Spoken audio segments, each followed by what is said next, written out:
انہیں عملی دنیا میں کبھی کسی کمزوری یا پریشانی کا سامنا نہیں کرنا پڑا، نہ علمی اور فکری طور پر کبھی اپنی کم علمی اور بے مائگی کا احساس ہوا۔ اسی قرآن میں انہیں سارے علوم مل گئے جو جہاں بانی بلکہ صحیح تر لفظوں میں اس زمین پر خلافت الہی کے فرائض انجام دینے کے لیے ناگزیر تھے۔ انہیں اس عظیم سلطنت کا دستور اور اس کے لیے آئین و قوانین بنانے کے لیے باہر سے ماہرین دستور اور ماہرین قانون نہیں تلاش کرنے پڑے۔ انہوں نے مملکت کا دستور اور سیاست کے سارے اصول اسی قرآن پاک سے معلوم کیے اور اس سیاست میں پوری طرح کامیاب رہے۔ دنیا کی آنکھیں پھٹی کی پھٹی رہ گئیں جب اس نے دیکھا کہ انہوں نے بہت ہی قلیل عرصے میں اس وقت کی رومی اور ایرانی شہنشاہیتوں کو پاش پاش کر کے ایک ایسی مثالی سلطنت قائم کر دی جو انسانوں کے حق میں ان ظالم شہنشاہیتوں سے 1000 درجہ بہتر تھی۔ انہوں نے ایک ایسی سلطنت قائم کر دی جس میں ہر ایک شہری کو عزت اور ہر ایک کو پوری آزادی حاصل تھی، ہر ایک کو امن اور ہر ایک کو خوشحالی حاصل تھی، چاہے کوئی مسلم ہو یا کوئی غیر مسلم، کسی کے ساتھ کوئی ناانصافی یا کوئی زیادتی یا کسی طرح کی کوئی حق تلفی نہیں تھی۔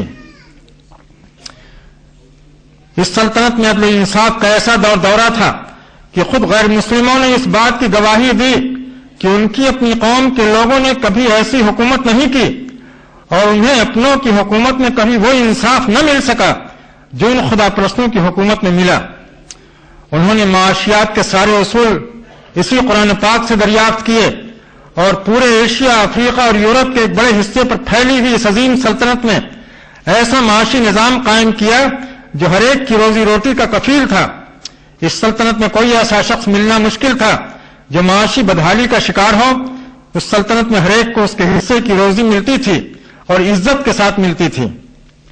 رسول پاک صلی اللہ علیہ وسلم کے دوسرے خلیفہ حضرت عمر فاروق نے خلافت سنبھالتے ہی ایک روز اپنی پبلک سے خطاب کرتے ہوئے فرمایا، لوگوں تمہیں اپنے حقوق حاصل کرنے کے لیے کوئی مشقت نہیں اٹھانی پڑے گی، بس ہمیں یہ اطلاع ہو جانی چاہیے، بس ہمیں یہ اطلاع ہو جانی کافی ہے کہ تمہاری یہ ضرورت یا تمہاری یہ حقوق ہیں۔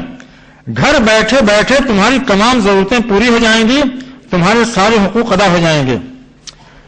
اس اسلامی مملکت کا تعلیمی نظام، تربیتی نظام، عدالتی نظام، فوجداری نظام، فوجی نظام، دفاعی نظام، تجارتی نظام، زراعتی نظام، داخلی نظام، خارجی نظام، ٹریفک نظام، مواصلاتی نظام، علاج معالجے کا نظام، اشیاء ضرورت کی تیاری اور فراہمی کا نظام، غرض ایک عظیم اسٹیٹ کی جتنی بھی ضرورتیں ہو سکتی ہیں ان تمام ضرورتوں کی تکمیل کے لیے وہ مسلم امت کسی دوسرے کی محتاج نہیں رہی، قرآن پاک ان کی رہنمائی کے لیے کافی تھا۔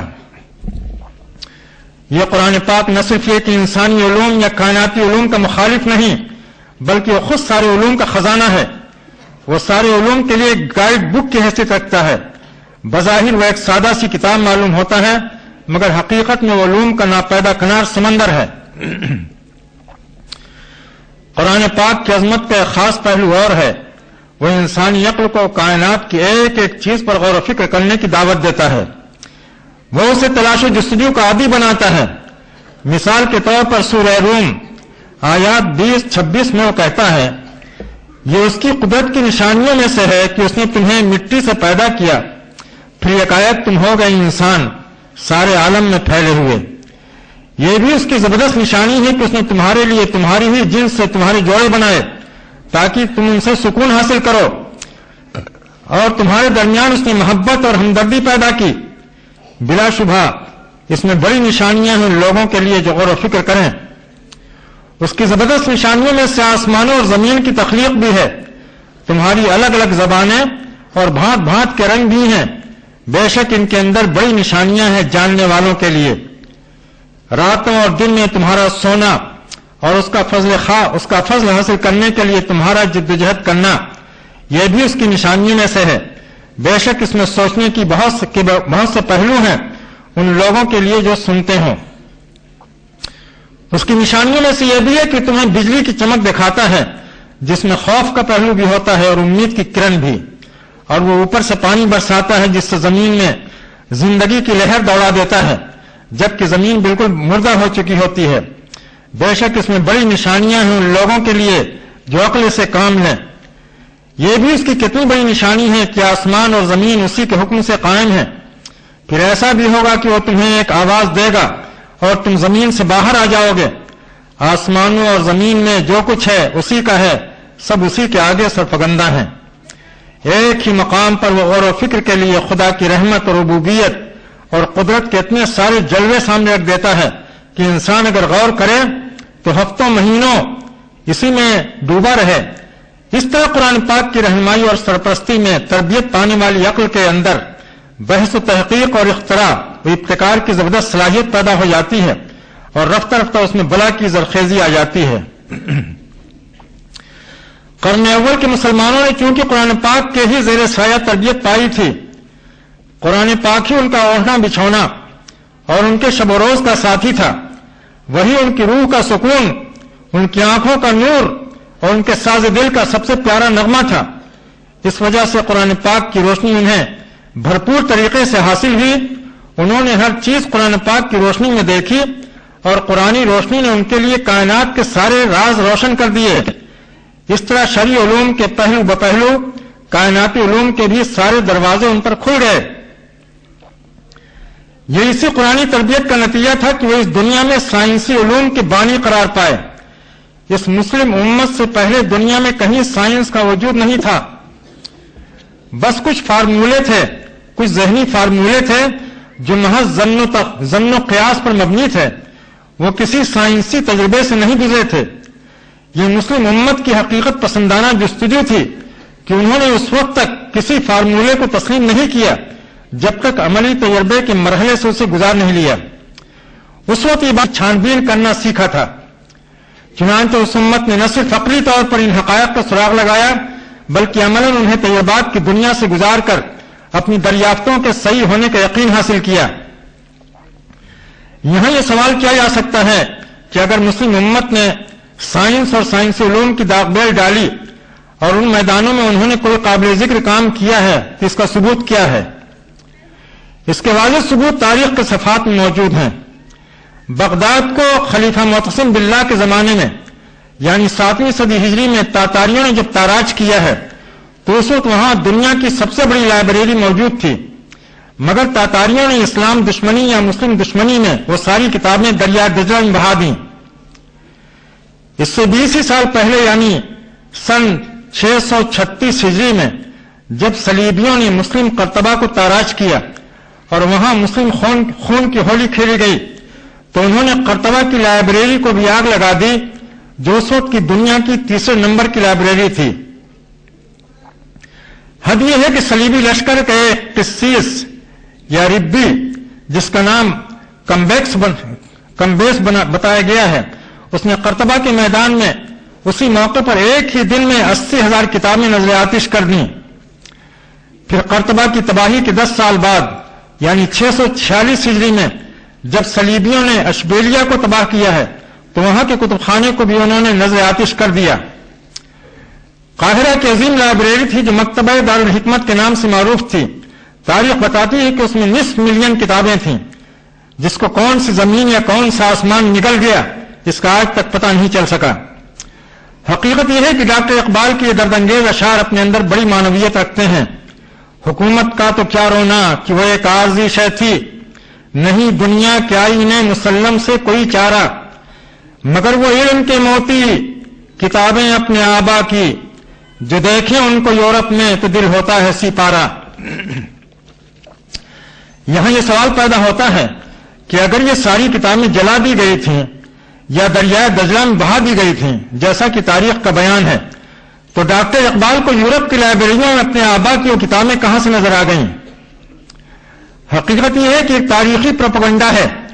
ان ساری تحقیقات, علمی تجربات اور سائنسی اکتشافات کا صحرا یورپ کے سر باندھنے کے لیے, اور یہ کوئی تعجب کی بات نہیں ہے.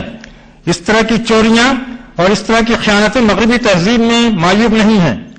البتہ خاص بات یہ ہے کہ اہل مغرب ان چوریوں اور ان خیانتوں کو چھپانے کا ہنر جانتے ہیں. وہ حقائق پر ایسا خوبصورت غلاف چڑھا دیتے ہیں کہ نگاہیں عام طور سے دھوکہ کھا جاتی ہیں.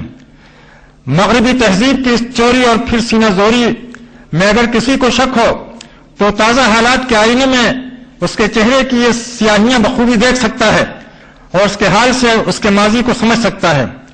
ابھی 10 سال پہلے یعنی سن 2003 عیسوی میں جب عراق پر امریکی اور انگریزی فوجوں نے حملہ کیا ہے تو اس حملے کے دوسرے ہی دن بغداد کی سب سے پرانی اور تاریخی لائبریری میں ان فوجوں نے جیسی لوٹا لوٹ مچائی ہے وہ دیکھنے کی چیز تھی۔ تاریخی مخطوطات اور نادر کتابوں کے ہزاروں کارٹن یہ جہازوں پر لاد کر اپنے یہاں اٹھا لے گئے، اور جب عالمی میڈیا میں اس کا چرچا ہوا اور بہتوں کی طرف سے اس کی مذمت ہوئی تو دوسرے دن دنیا کی آنکھوں میں دھول جھونکنے کے لیے ردی کاغذات سے بھرے ہوئے کارٹن بغداد ایئرپورٹ پر اتار دیے گئے، گویا انہوں نے وہ لوٹا ہوا مال نہایت ایمانداری کے ساتھ واپس کر دیا۔ ٹیلی ویژن پر بیٹھے ہوئے خاصے لوگ یہ سارا کھیل تماشا دیکھ رہے تھے اور انگشت بدنداں تھے کہ اوپر سے چمکتی ہوئی تہذیب اندر سے کتنی کالی اور کس قدر عیار ہے۔ کچھ بعید نہیں کہ اسی طرح کی حرکت انہوں نے قدیم مسلم لائبریریوں کے ساتھ بھی کی ہو، کچھ ردی کاغذات جلا کر یہ پروپیگنڈا کیا ہو کہ وہ ساری کتابیں جلا دی گئیں، پھر وہ ساری کتابیں لے جا کر اپنی لائبریری میں محفوظ کر دی ہوں۔ یہ ایک ناقابل انکار حقیقت ہے کہ موجودہ مغربی تہذیب کی ساری چمک دمک قدیم مسلم تہذیب کی مرہون منت ہے۔ اگر اس مسلم تہذیب نے ماضی میں سائنسی علوم کی داغ بیل نہ ڈالی ہوتی تو آج کی مغربی تہذیب علم و تمدن میں کتنا پیچھے ہوتی اس کا اندازہ کرنا مشکل ہے۔ یہ تنہا ہمارا احساس نہیں، ہم سے پہلے بہت سے مغربی مورخین بھی اعتراف کر چکے ہیں۔ تاریخی انسانیت کی ایک ایسی عجیب و غریب کہانی ہے کہ مسلم امت نے اس گلشن انسانیت کو بنانے سنوارنے میں اپنا سب کچھ لگا دیا، اپنے خون جگر سے اس چمن کو سینچا اور شاداب کیا، اور اپنی بے حساب قربانیوں اور سرفروشیوں سے انسانی دنیا کو علم و تمدن کی بلندیوں سے آشنا کیا۔ پھر ہوا یہ کہ ان شاندار کارناموں کا تاج اس کے سر سے اتار کر دوسروں کے سروں پر رکھ دیا گیا، مگر اس میں اغیار کا جتنا قصور ہے اس سے کہیں زیادہ قصور خود اپنا یا اپنی حکومتوں اور حکمرانوں کا ہے۔ لہذا ہم اغیار کو ملامت کیا کریں اور کس منہ سے کریں؟ یہ حقیقت ہے کہ عباسی دور حکومت میں مسلم حکمرانوں کی ناقبت اندیشی سے عالم اسلام پر یونانی لٹریچر کی زبردست الغار ہوئی، جس نے امت اسلام کی علمی اور فکری بنیادیں ہلا کر رکھ دیں۔ اس الغار کا نتیجہ یہ ہوا کہ دل و دماغ میں قرآن پاک کی جو روشنی دمک رہی تھی دھیرے دھیرے اور نہایت مدھم پڑ گئی۔ فرزندان اسلام کے سوچنے سمجھنے کے انداز بدل گئے، وہ ان افکار و مسائل میں الجھ گئے جو عقل مسلم کے لیے کسی کینسر سے کم خطرناک نہ تھے۔ چنانچہ رفتہ رفتہ عقل کی ساری زرخیزی اور صحت مندی ختم ہوتی گئی، ذہنوں پر بری طرح جمود کی کیفیت طاری ہو گئی، سینوں میں بلند ولولوں کی جو انگیٹھیاں دہک رہی تھیں وہ بجھ کر رہ گئیں۔ اس طرح وہ امت جس کی ایک زمانے سے سارے عالم میں دھوم مچی ہوئی تھی دیکھتے دیکھتے منظر سے غائب ہو گئی، اور اس طرح غائب ہوئی کہ پھر دوبارہ اسے ابھرنا نصیب نہ ہوا۔ اتنا ہی نہیں کہ وہ منظر سے غائب ہو گئی بلکہ اس کی سینکڑوں سالہ شاندار تاریخ بھی اندھیرے میں چلی گئی، یا یوں کہہ لیجئے کہ وہ دوسروں کی جھولی میں چلی گئی۔ آج جب ہم اس مسلم امت کے بارے میں ایک انگریز مورخ جوزیف ماکیب کے یہ احساسات پڑھتے ہیں، آج تک کسی ایسی قوم پر سورج طلوع نہیں ہوا جو اسپین کے عرب مسلمانوں سے بڑھ کر ہو۔ اس دنیا میں اب تک کوئی ایسی قوم نہیں آئی جس کی زندگی ان سے زیادہ پاکیزہ ہو، جس کے اندر جمالیات کا ان سے زیادہ بلند ذوق ہو، اور جس کے اندر بڑے بڑے کارنامے انجام دینے کا ان سے زیادہ حوصلہ اور سلیقہ ہو۔ وہ مزید لکھتا ہے، اسپین کے عرب اگر پورے یورپ کو فتح کر لینے میں کامیاب ہو جاتے اور وہاں وہ لوگ 200 سال رہ لیتے اور اپنے شہر بسا لیتے جس طرح انہوں نے اسپین میں کیا، تو ترقی کے جس مقام تک اس وقت ہم پہنچ سکے ہیں آج اس سے 500 سال ہم آگے ہوتے۔ آج جب ہم اس مسلم امت کے بارے میں جوزیف ماکیب کا تجزیہ پڑھتے ہیں، پھر امت مسلمہ کی موجودہ صورتحال دیکھتے ہیں، تو بے اختیار شاعر اسلام ڈاکٹر اقبال کا شعر ذہن میں گونجنے لگتا ہے، گنوا دی ہم نے جو اسلاف سے میراث پائی تھی، سریا سے زمین پر آسمان نے ہم کو دے مارا۔ یہاں فطری طور پر یہ سوال پیدا ہوتا ہے کہ علم و تمدن کی سب سے اونچی چوٹی پر بسیرا کرنے والی قوم اس طرح پستیوں میں چونکر لڑک گئی اور لڑکی بھی تو اس طرح کہ اسے دوبارہ اٹھنا نصیب نہیں ہوا۔ اس کا جواب بالکل واضح ہے۔ اس امت کی تمام علمی فتوحات، اس کی تمام فکری پیش قدمیاں اور عقلی ترقیاں قرآن پاک کی ہی مرہون منت تھیں۔ قرآن پاک نہیں تھا تو اس امت کا کہیں نام و نشان نہیں تھا۔ قرآن پاک ہی سے یہ امت وجود میں آئی، اور جب تک اس کے دل و دماغ اور اس کی رگ و پے میں قرآن بجلیاں دوڑتی رہیں، یہ امت دن دونی رات چوگنی ترقی کرتی رہی اور علم و تمدن کی دنیاؤں پر حکومت کرتی رہی۔ مگر جب اس نے اپنا قبلہ بدل دیا اور قرآن پاک سے رخ موڑ کر دوسری چیزوں میں لگ گئی تو بلندیوں سے پستیوں کی طرف لڑکنے میں اسے کوئی دیر نہیں لگی۔ اور مسلم امت کا بلندیوں سے پستیوں کی طرف لڑکنا خالی اس امت کا لڑکنا نہ تھا، بلکہ پوری انسانی برادری کا لڑکنا تھا۔ یہ علم و تمدن اور سائنس کی دنیا کا انقلاب تھا۔ یہ انقلاب ترقی اور بلندی کی طرف لے جانے والا انقلاب نہ تھا، بلکہ زوال اور پستی کی طرف لوٹانے والا انقلاب تھا۔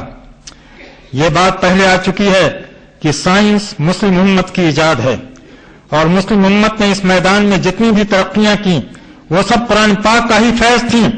چنانچہ جب تک سائنس اور قرآن پاک کا گہرا رشتہ باقی رہا اور وہ خدا ترس ہاتھوں میں پروان چڑھتی رہی، انسانوں کے لیے رحمت بنی رہی، مگر جب وہ خدا ترس ہاتھوں سے نکل کر دوسرے ہاتھوں میں آ گئی، جب اسے اس کے سرچشمہ اول یعنی قرآن پاک سے کاٹ دیا گیا اور اسے گھٹیا مقاصد کے لیے استعمال کیا جانے لگا، تو صورتحال بالکل بدل گئی۔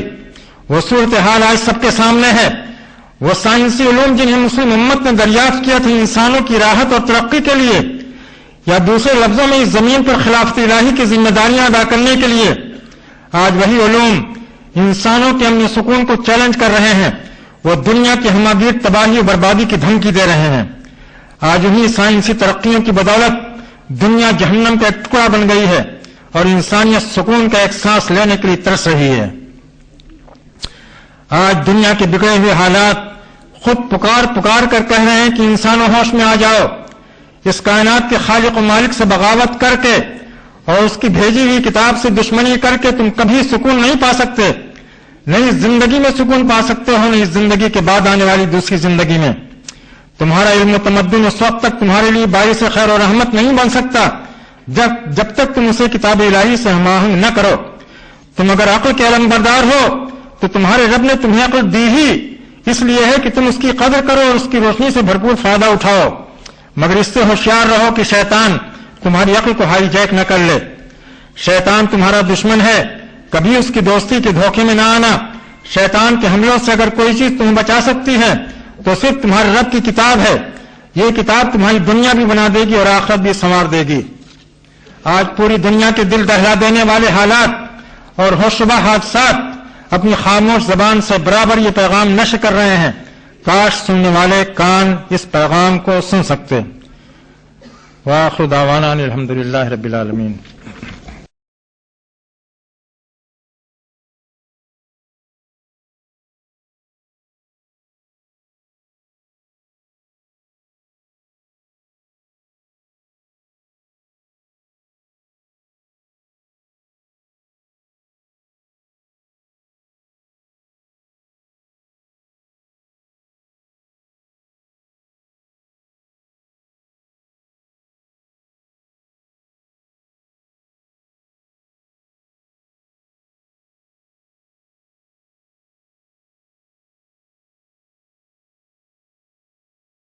ہو جانی چاہیے، یہ ہو جانی، بس ہمیں یہ اطلاع ہو جانی کافی ہے کہ تمہاری یہ ضرورت یا تمہارے یہ حقوق ہیں۔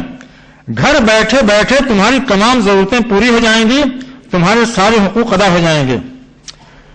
اس اسلامی مملکت کا تعلیمی نظام، تربیتی نظام، عدالتی نظام، فوجداری نظام، فوجی نظام، دفاعی نظام، تجارتی نظام، زراعتی نظام، داخلی نظام، خارجی نظام، ٹریفک نظام، مواصلاتی نظام، علاج معالجے کا نظام، اشیاء ضرورت کی تیاری اور فراہمی کا نظام، غرض ایک عظیم اسٹیٹ کی جتنی بھی ضرورتیں ہو سکتی ہیں، ان تمام ضرورتوں کی تکمیل کے لیے وہ مسلم امت کسی دوسرے کی محتاج نہیں رہی۔ قرآن پاک ان کی رہنمائی کے لیے کافی تھا۔ یہ قرآن پاک نہ صرف یہ کہ انسانی علوم یا کائناتی علوم کا مخالف نہیں، بلکہ وہ خود سارے علوم کا خزانہ ہے. وہ سارے علوم کے لیے گائیڈ بک کی حیثیت رکھتا ہے. بظاہر وہ ایک سادہ سی کتاب معلوم ہوتا ہے، مگر حقیقت میں وہ علوم کا ناپیدا کنار سمندر ہے. قرآن پاک کی عظمت کا ایک خاص پہلو اور ہے، وہ انسانی عقل کو کائنات کی ایک ایک چیز پر غور و فکر کرنے کی دعوت دیتا ہے. وہ اسے تلاش و جستجو کا عادی بناتا ہے. مثال کے طور پر سورہ روم آیات 20-26 میں وہ کہتا ہے، یہ اس کی قدرت کی نشانیوں میں سے ہے کہ اس نے تمہیں مٹی سے پیدا کیا، پھر یکایک تم ہو گئے انسان سارے عالم میں پھیلے ہوئے. یہ بھی اس کی زبردست نشانی ہے کہ اس نے تمہارے لیے تمہاری ہی جنس سے تمہارے جوڑے بنائے تاکہ تم ان سے سکون حاصل کرو، اور تمہارے درمیان اس نے محبت اور ہمدردی پیدا کی. بلا شبہ اس میں بڑی نشانیاں ہیں لوگوں کے لیے جو غور و فکر کریں. اس کی زبردست نشانیوں میں سے آسمانوں اور زمین کی تخلیق بھی ہے. تمہاری الگ الگ زبانیں اور بھانت بھانت کے رنگ بھی ہیں. بے شک ان کے اندر بڑی نشانیاں ہیں جاننے والوں کے لیے. راتوں اور دن میں تمہارا سونا اور اس کا فضل حاصل کرنے کے لیے تمہارا جدوجہد کرنا، یہ بھی اس کی نشانیوں میں سے ہے. بے شک اس میں سوچنے کی بہت سے پہلو ہیں ان لوگوں کے لیے جو سنتے ہوں. اس کی نشانیوں میں سے یہ بھی ہے کہ تمہیں بجلی کی چمک دکھاتا ہے جس میں خوف کا پہلو بھی ہوتا ہے اور امید کی کرن بھی، اور وہ اوپر سے پانی برساتا ہے جس سے زمین میں زندگی کی لہر دوڑا دیتا ہے جبکہ زمین بالکل مردہ ہو چکی ہوتی ہے. بے شک اس میں بڑی نشانیاں ہیں ان لوگوں کے لیے جو عقل سے کام لیں. یہ بھی اس کی کتنی بڑی نشانی ہے کہ آسمان اور زمین اسی کے حکم سے قائم ہیں. پھر ایسا بھی ہوگا کہ وہ تمہیں ایک آواز دے گا اور تم زمین سے باہر آ جاؤ گے. آسمانوں اور زمین میں جو کچھ ہے اسی کا ہے، سب اسی کے آگے سرفگندہ ہیں. ایک ہی مقام پر وہ غور و فکر کے لیے خدا کی رحمت اور ربوبیت اور قدرت کے اتنے سارے جلوے سامنے رکھ دیتا ہے کہ انسان اگر غور کرے تو ہفتوں مہینوں اسی میں ڈوبا رہے. اس طرح قرآن پاک کی رہنمائی اور سرپرستی میں تربیت پانے والی عقل کے اندر بحث و تحقیق اور اختراع و ابتکار کی زبردست صلاحیت پیدا ہو جاتی ہے اور رفتہ رفتہ اس میں بلا کی زرخیزی آ جاتی ہے. قرن اول کے مسلمانوں نے چونکہ قرآن پاک کے ہی زیر سایہ تربیت پائی تھی، قرآن پاک ہی ان کا اوڑھنا بچھونا اور ان کے شب و روز کا ساتھی تھا. وہی ان کی روح کا سکون، ان کی آنکھوں کا نور اور ان کے ساز دل کا سب سے پیارا نغمہ تھا. اس وجہ سے قرآن پاک کی روشنی انہیں بھرپور طریقے سے حاصل ہوئی. انہوں نے ہر چیز قرآن پاک کی روشنی میں دیکھی اور قرآنی روشنی نے ان کے لیے کائنات کے سارے راز روشن کر دیے. اس طرح شرعی علوم کے پہلو بپہلو کائناتی علوم کے بھی سارے دروازے ان پر کھل گئے. یہ اسی قرآنی تربیت کا نتیجہ تھا کہ وہ اس دنیا میں سائنسی علوم کے بانی قرار پائے. اس مسلم امت سے پہلے دنیا میں کہیں سائنس کا وجود نہیں تھا. بس کچھ فارمولے تھے، کچھ ذہنی فارمولے تھے جو محض ظن و قیاس پر مبنی تھے. وہ کسی سائنسی تجربے سے نہیں گزرے تھے. یہ مسلم امت کی حقیقت پسندانہ جستجو تھی کہ انہوں نے اس وقت تک کسی فارمولے کو تسلیم نہیں کیا جب تک عملی تجربے کے مرحلے سے اسے گزار نہیں لیا. اس وقت یہ بات چھان بین کرنا سیکھا تھا. چنانچہ اس امت نے نہ صرف عقلی طور پر ان حقائق کا سراغ لگایا بلکہ عملاً انہیں تجربات کی دنیا سے گزار کر اپنی دریافتوں کے صحیح ہونے کا یقین حاصل کیا. یہاں یہ سوال کیا جا سکتا ہے کہ اگر مسلم امت نے سائنس اور سائنسی علوم کی داغ بیل ڈالی اور ان میدانوں میں انہوں نے کوئی قابل ذکر کام کیا ہے تو اس کا ثبوت کیا ہے؟ اس کے واضح ثبوت تاریخ کے صفحات میں موجود ہیں. بغداد کو خلیفہ معتصم باللہ کے زمانے میں یعنی 7ویں صدی ہجری میں تاتاریوں نے جب تاراج کیا ہے تو اس وقت وہاں دنیا کی سب سے بڑی لائبریری موجود تھی، مگر تاتاریوں نے اسلام دشمنی یا مسلم دشمنی میں وہ ساری کتابیں دریا دجلہ میں بہا دیں. اس سے 20 سال پہلے یعنی سن 636 ہجری میں جب صلیبیوں نے مسلم قرطبہ کو تاراج کیا اور وہاں مسلم خون کی ہولی کھیلی گئی تو انہوں نے قرطبہ کی لائبریری کو بھی آگ لگا دی جو اس وقت کی دنیا کی 3رے نمبر کی لائبریری تھی. حد یہ ہے کہ صلیبی لشکر کا ایک قسیس یا ربی جس کا نام کمبیس بتایا گیا ہے، اس نے قرطبہ کے میدان میں اسی موقع پر ایک ہی دن میں 80,000 کتابیں نظر آتش کر دیں. پھر قرطبہ کی تباہی کے 10 سال بعد یعنی 646 ہجری میں جب صلیبیوں نے اشبیلیا کو تباہ کیا ہے تو وہاں کے کتب خانے کو بھی انہوں نے نظر آتش کر دیا. قاہرہ کی عظیم لائبریری تھی جو مکتبہ دارالحکمت کے نام سے معروف تھی. تاریخ بتاتی ہے کہ اس میں 500,000 کتابیں تھیں، جس کو کون سی زمین یا کون سا آسمان نکل گیا اس کا آج تک پتہ نہیں چل سکا. حقیقت یہ ہے کہ ڈاکٹر اقبال کے یہ دردانگیز اشعار اپنے اندر بڑی معنویت رکھتے ہیں. حکومت کا تو کیا رونا کہ وہ ایک عارضی شے تھی، نہیں دنیا کے آئین مسلم سے کوئی چارہ، مگر وہ علم کے موتی کتابیں اپنے آبا کی، جو دیکھیں ان کو یورپ میں تو دل ہوتا ہے سپارہ. یہاں یہ سوال پیدا ہوتا ہے کہ اگر یہ ساری کتابیں جلا دی گئی تھیں یا دریائے دجلہ میں بہا دی گئی تھیں جیسا کہ تاریخ کا بیان ہے، تو ڈاکٹر اقبال کو یورپ کی لائبریریوں میں اپنے آبا کی وہ کتابیں کہاں سے نظر آ گئیں؟ حقیقت یہ ہے کہ ایک تاریخی پروپیگنڈا ہے. ان ساری تحقیقات، علمی تجربات اور سائنسی اکتشافات کا صحرا یورپ کے سر باندھنے کے لیے، اور یہ کوئی تعجب کی بات نہیں ہے. اس طرح کی چوریاں اور اس طرح کی خیانتیں مغربی تہذیب میں معیوب نہیں ہیں. البتہ خاص بات یہ ہے کہ اہل مغرب ان چوریوں اور ان خیانتوں کو چھپانے کا ہنر جانتے ہیں. وہ حقائق پر ایسا خوبصورت غلاف چڑھا دیتے ہیں کہ نگاہیں عام طور سے دھوکہ کھا جاتی ہیں. مغربی تہذیب کی اس چوری اور پھر سینہ زوری میں اگر کسی کو شک ہو تو تازہ حالات کے آئینے میں اس کے چہرے کی یہ سیاہیاں بخوبی دیکھ سکتا ہے اور اس کے حال سے اس کے ماضی کو سمجھ سکتا ہے. ابھی 10 سال پہلے یعنی سن 2003 عیسوی میں جب عراق پر امریکی اور انگریزی فوجوں نے حملہ کیا ہے تو اس حملے کے دوسرے ہی دن بغداد کی سب سے پرانی اور تاریخی لائبریری میں ان فوجوں نے جیسی لوٹا لوٹ مچائی ہے وہ دیکھنے کی چیز تھی.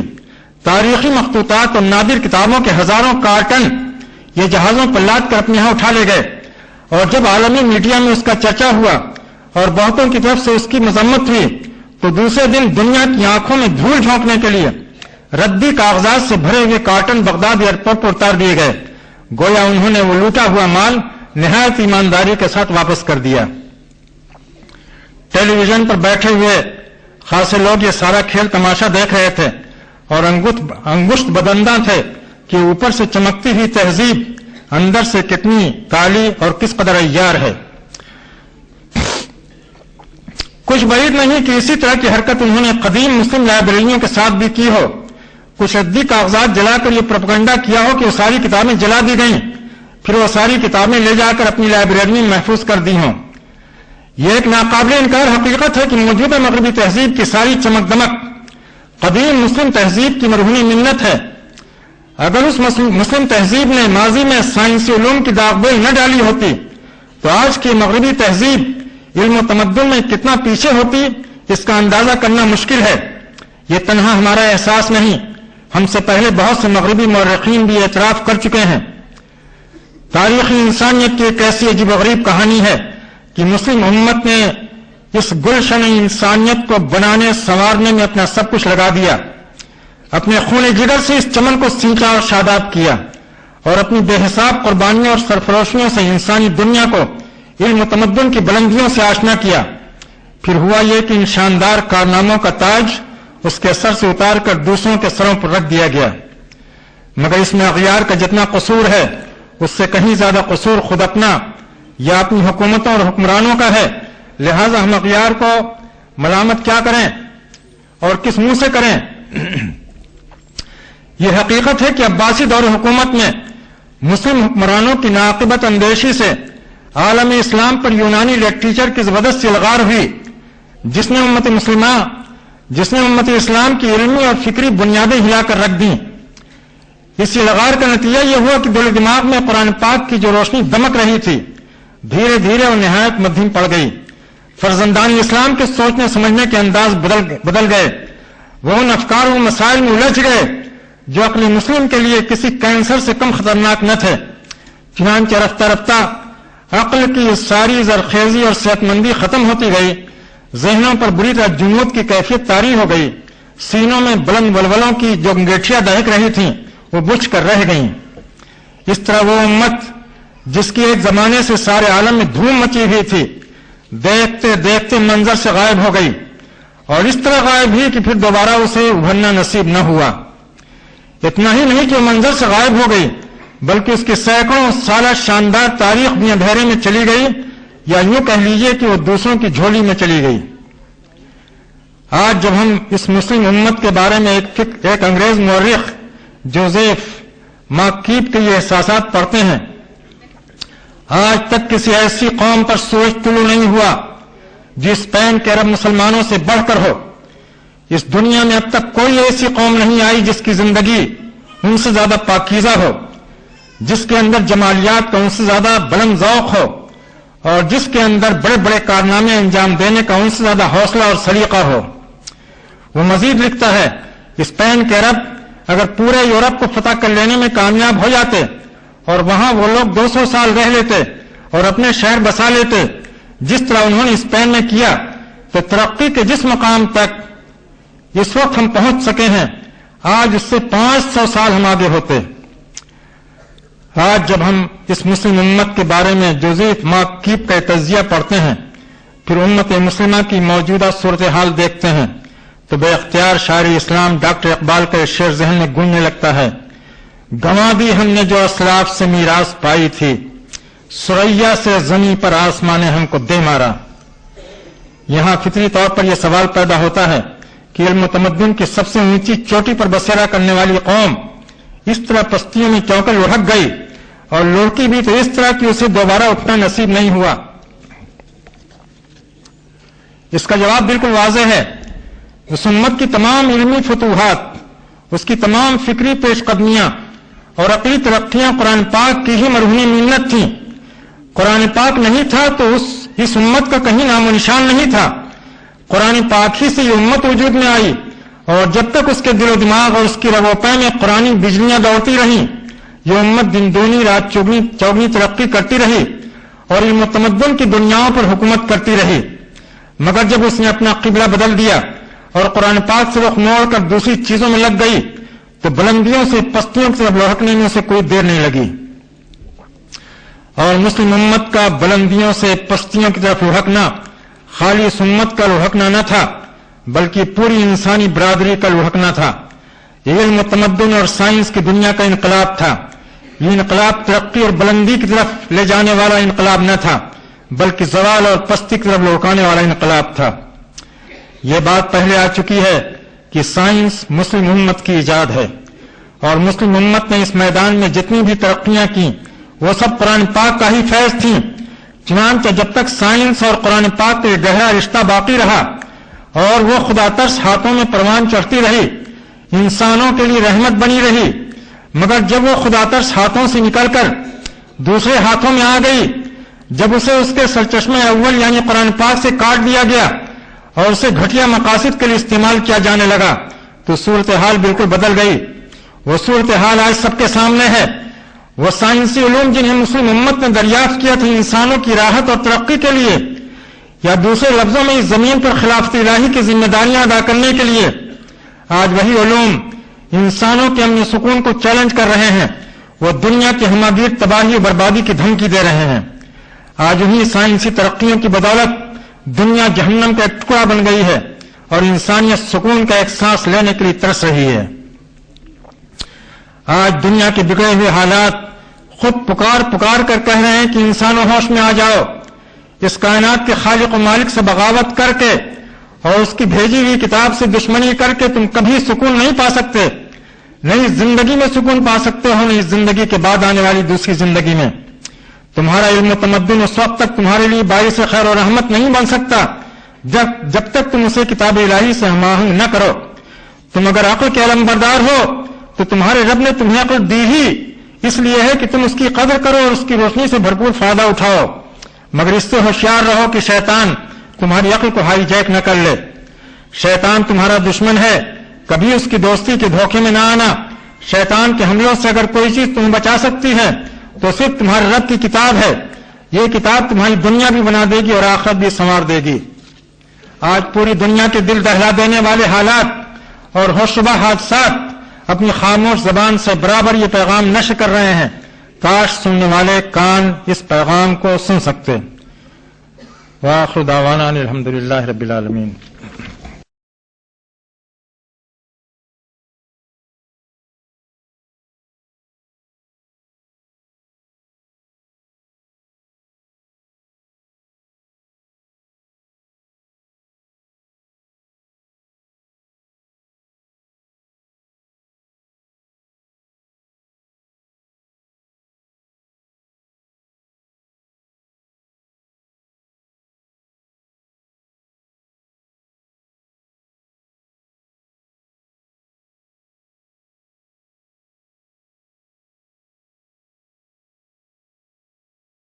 کے بعد آنے والی دوسری زندگی میں تمہارا علم و تمدن اس وقت تک تمہارے لیے باعث خیر و رحمت نہیں بن سکتا جب تک تم اسے کتاب الہی سے ہم آہنگ نہ کرو. تم اگر عقل کے علم بردار ہو تو تمہارے رب نے تمہیں عقل دی ہی اس لیے ہے کہ تم اس کی قدر کرو اور اس کی روشنی سے بھرپور فائدہ اٹھاؤ، مگر اس سے ہوشیار رہو کہ شیطان تمہاری عقل کو ہائی جیک نہ کر لے. شیطان تمہارا دشمن ہے، کبھی اس کی دوستی کے دھوکے میں نہ آنا. شیطان کے حملوں سے اگر کوئی چیز تمہیں بچا سکتی ہے تو صرف تمہارے رب کی کتاب ہے. یہ کتاب تمہاری دنیا بھی بنا دے گی اور آخرت بھی سنوار دے گی. آج پوری دنیا کے دل دہلا دینے والے حالات اور ہوشربا حادثات اپنی خاموش زبان سے برابر یہ پیغام نشر کر رہے ہیں. کاش سننے والے کان اس پیغام کو سن سکتے. وآخر دعوانا الحمدللہ رب العالمین.